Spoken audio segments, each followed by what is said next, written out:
Hey, welcome back, everybody, to the Future of Work series. I'm Ellis, Talton. I'm here with the CEO and co-founder of Briq, Bassem, Hamdy. Hey, Bassem. Thank you. Hi. We have spent a number of series together on talking about the future of work. That's right. Its importance, what it means to us, what it means to the industry, how it's going to impact roles. We're covering our final workflow today. It's one that really is perhaps, again, kind of like the estimate to budget and project initiation, not necessarily seen directly as part of the money workflow, Right. but it is. And this is Very much so. project automations. Yeah, this is the AI component of project management, essentially. Right. The idea that, we talk about generative automation. PM systems are amazing things. I had something to do with one of them, but they're amazing things. They allow you to collaborate and use your mobile device and mark up things and move things around. It's a great workflow, right? Mm-hmm. These are great workflows. But ultimately, there is a chain that is broken in the project world where data is not being translated into dollars. And I think that's where we see, everybody can say it, it's potential change orders. Yeah. That is the biggest gap. But then there's other systems in the, we'll talk through. But the biggest thing for me in project automations, the future of work, is getting that project automation of the change order process. Yeah, 100%. So if you think about, and the other thing is, I think one thing that you're going to see in the future of work, and one role that will change in particular, is the project manager. It has to. It has to. And going, and most project managers, obviously, their job is to get the job done, right? It's eyes up, walk the job site, right, get things done on time, on budget. The on budget piece is the hard part, right? Exactly. And turning project managers, because they are the CEOs of their projects. That's right, yeah. Turning them more into kind of like financial managers in a way too. And those that don't have the luxury of having project accountants in some of the bigger companies, PMs need to have the ability to understand. And I call it the drag up, which is there's a project manager that's probably a genius at financial stuff. Like there's somebody in your org that's the best at it. But then there's a bunch that are mediocre and some that are bad. And the idea is that you want to level the playing field and you want to bring everybody up. That's what automation does. It brings everybody up to the top performing level. That's the goal here. And, there's a PM that kind of took me to a corner. He goes, I'm so tired of being, I've taken, accounting 3 weeks out of a 4-year college career, and I have no idea about accounting. I'm tired of being told to be the CFO of my job. I'm not a CFO. I don't even understand accounting. And that's where this project automation concept comes from, is that we need to help them, co-pilot them, bring everybody up to the right level so that budget becomes something that we can trust. Yeah, absolutely. So let's talk about some of these project automations, change orders being the one that has the most impact. Yep. Potentially from a financial perspective, biggest risk. What are some of the challenges that you see around some of these workflows on the project where do we side? start? A proceeding change order could start as simply as like, do this. And a field work directive gets written in a PM system. It might even get signed off in DocuSign. Everybody feels so very proud. They got a piece of paper with a signature on it and a not to exceed number. And then it dies on the vine. Like the work has been going on all day, every day. It's probably 3x what they thought it was going to cost. And neither the twain shall meet. What has happened to this money? The money's gone. And by the time you figure out all that money's gone, you're over budget on some of the line items that are in the change order. And then you're never getting that money back. Yeah. You're hitting G-maxes. You're never getting that money back. Or what's even worse, this workflow is so broken that they've gone out and they've created a dummy cost code, 99,000 series or whatever, and they've started just dumping cash in there. Nobody knows what 99,000 series cost code is, but they're just dumping and dumping and dumping. And that's like non-scoped work dumping. And by the time you figure out that you've overspent, by the time you figure out that the money's misallocated, by the time you figure that out in the office, the money's gone. Fee is immediately eroded. Fee gets eroded with labor, general conditions, and potential change orders. That's the automations we're talking about. Yeah, that's a really important one. Also think about the time the project manager spends. And change orders is obviously a big one, but if I'm working in, in a mandated system, let's say, for example, I've got an owner that's asked me to use Procore, or maybe I'm a subcontractor, I have a GC that's asked me to use Procore, for example, or eBuilder, RFIs, submittals, drawings. I'm moving a lot of this data back and forth. I think a project manager's role today has become obviously documentation is a big part of project management, but there's just too much on the plate of a project manager in a data entry form. In the data entry form. And you can't think about change orders, especially, we talk about experience and new people being needed to come into the industry. They have less experience. They have less of a sixth sense or a third eye on what is actually going to cost them money. Right. Right. The personal operating system of a project manager is now bogged down with dozens of apps, some of which your company never even bought. Somebody else bought, and they're being told to use it, Textura or a mandated owner project management system. All of that results in a project manager becoming a data entry clerk. We need to get them off these systems. Yeah, 100%. And so if you're a CFO and you want your invest in something to help your project managers be more effective, and automation is a great way to do it. Yep. Talk us through some of the, so like we talk about change orders. Like, what are some of the ways that automations can help prevent, proceeding change orders without authorization, for example? I mean, you never want to prevent them because the work has to get done. I think when you go to a superintendent and they say, well, in our contract, we can't start work without a change order. But everybody knows, like we say, construction is a full contact sport. Work is going to get done probably without a change order. The idea here, though, is to orchestrate the chaos. And you can't orchestrate the chaos if you're one person. You need a system, a co-pilot that will go in and orchestrate that chaos for you. These bots, these little bots, these automations that are programmed to act like a human can be also trained to watch for things like how much labor you're spending, where these change events or change orders are starting, how are they generating from an RFI, and then able to coordinate that in real time with anomaly detection. Raise a hand. Are we spending too much against preceding change orders? Yes or no? If you can't answer that question easily today, which you probably can't if you're anybody in construction, you're losing money. You're eroding fee at the source. And so taking an automation, some folks think, well, why don't you just call it change order automation? It is part of it, but a change order, the seeds of a change order might start in a meeting minute. It might start in an RFI. It might start in all of these different places. And yes, you can press the button in the PM system, create potential change order, or change item, or create change event. And you can type that information in. And you could be pristine, and you can click save on that. Then it loses all meaning one day later because we're not costing to those objects. Right. And we're not forecasting to those objects. They get lost in the shuffle, just like an AP invoice or a credit card spend. Yep. It's as dangerous, if not more so, than an AP invoice getting lost. There is a container on an AP invoice. The money might not necessarily go out of your account until you approve the check. But in the case of spending labor and materials and scarce resources against something you're never going to get paid for, that's where your hand needs to go up. And the source of that, Ellis, is not just the change order or the change event.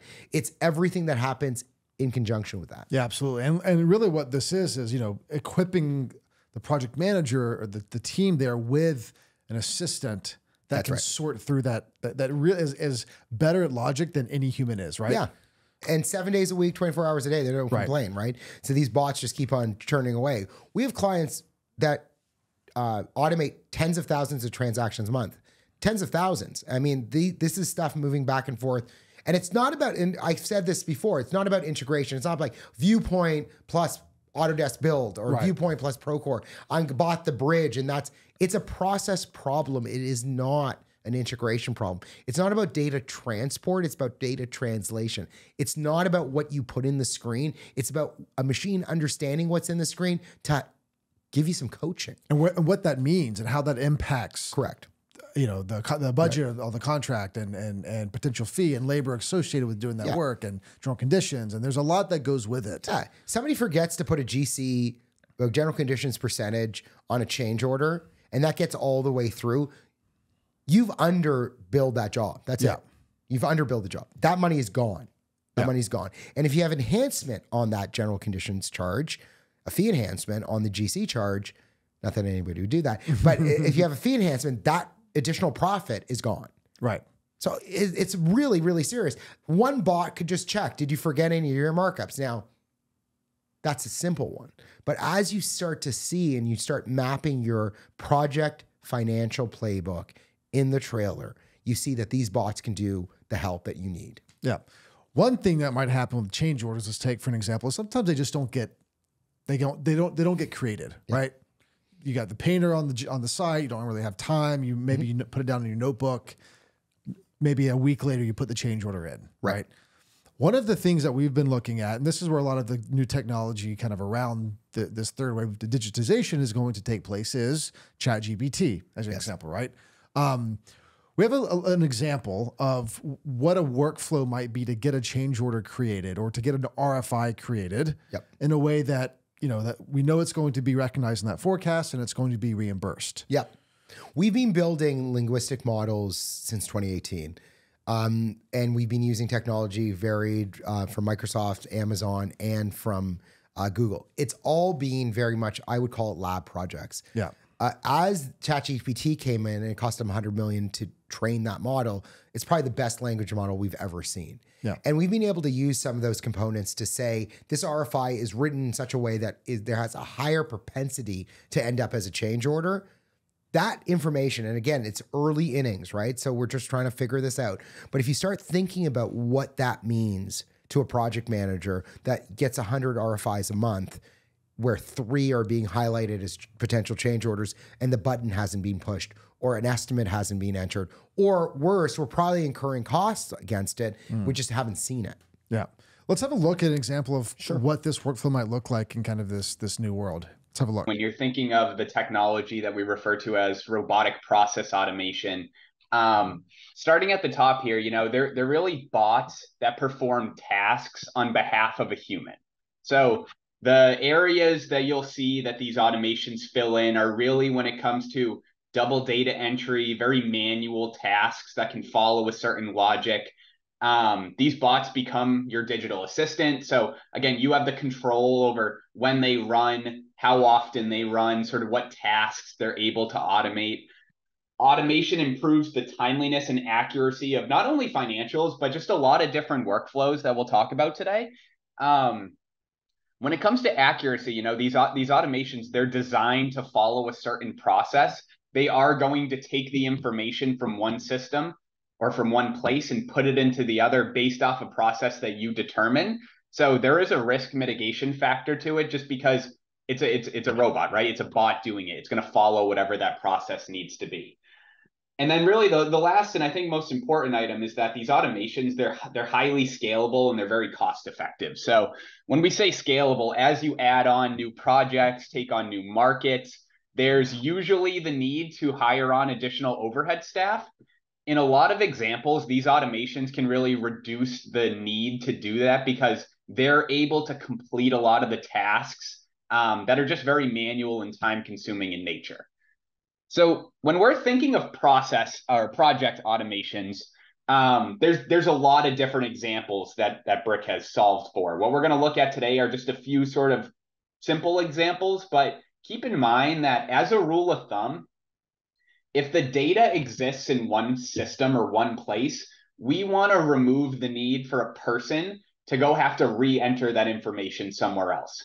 So there's a lot of different examples to this, right? Starting off, a lot of customers use Briq for forecasting and Briq for different items when it comes to project forecasting or higher level financials like WIP and revenue forecast. And we want to remove the need for anybody to have to re-enter information twice. So if you were doing a forecast in Briq, like a project cost to complete, a GC forecast, labor, equipment, whatever that may be, if you also want that information to exist within a PM system or with an accounting system, that's where one of these project automations would come into play. We're able to take that information that was entered one time by project teams in Briq and re-enter it back into a Procore or an accounting system, a Vista, Spectrum, Sage, whatever that system of record may be. We're completely agnostic to what systems you're using as well, as something to keep in mind. So that's really like a Briq to a system automation. You're doing a task within Briq. We're re-entering it back into a system for you using one of our bots. But then there's also the idea of system to system automations. So there's a lot of different examples where this might come into play, right? You might want to take data from your PM system and then enter it into your accounting system. In this example, the project teams are using Procore, but the accounting group, for their reporting purposes or for whatever reason, they also want those fully executed change orders to flow over into Computeries so they have that information. And today they might have somebody manually doing that. With Briq, what you do is you're going to determine a trigger. So when I have a fully executed change order within Procore, what the automation does, it's going to take that data, it's going to log into Computeries the same way that a person does today. Remember, these bots, they mimic human action. They log into a system the same way that you do today. They have a username, password, they log in, they scroll through the system, they enter in the information the same exact way that a person does. So that'd be an example of a system-to-system automation. I'm taking change orders from Procore and I'm re-entering them into Computeries. There's also the idea of mandated systems. So there's a lot of examples we see where a customer, maybe a subcontractor, has their own version of Procore, and then they're required to use the general contractor's Procore. And this could exist for any other PM system, just using Procore as an example here, where if you want to only have your teams maintain data in your system or within the mandated system, we want to eliminate the double data entry, right? So change events, drawings, RFIs, submittals, really any data point that you need re-entered in between systems, that's where one of these project automations can come into play. A big one we hear is the requiring the use of eBuilder, whereas you're already storing a lot of this information in an internal system. Up here, we have BIM 360 to CMIC. But again, these are just a few different examples. Really, the way to examine where automation can come into the business is doing sort of a process evaluation and understanding that if there's data that exists in one place that we can gain access to, there's really a good opportunity for robotic process automation to come into play if you have to pay somebody today to manually re-enter that information into another place. So again, this is just a short list. There's a lot of different examples of where we can come into play. With these automations, you have the ability to schedule them so they can run every 15 minutes, every day, every week, every month. You also have the ability to always come over and manually run these. So you can trigger them basically on demand as well. Briq is very focused on the transparency of the success or failure of these automations. So we have a fully built out audit trail. We have alerting based off this audit trail. We want to notify the appropriate stakeholder within the business if there is a failure, why it failed, and what can be done to fix to make sure that that process continues to run smoothly. And you can think of this screen as really one place to manage all of your automations when it comes to schedule and how often they need to run, descriptions on what they're actually doing, as well as gaining access to that audit trail.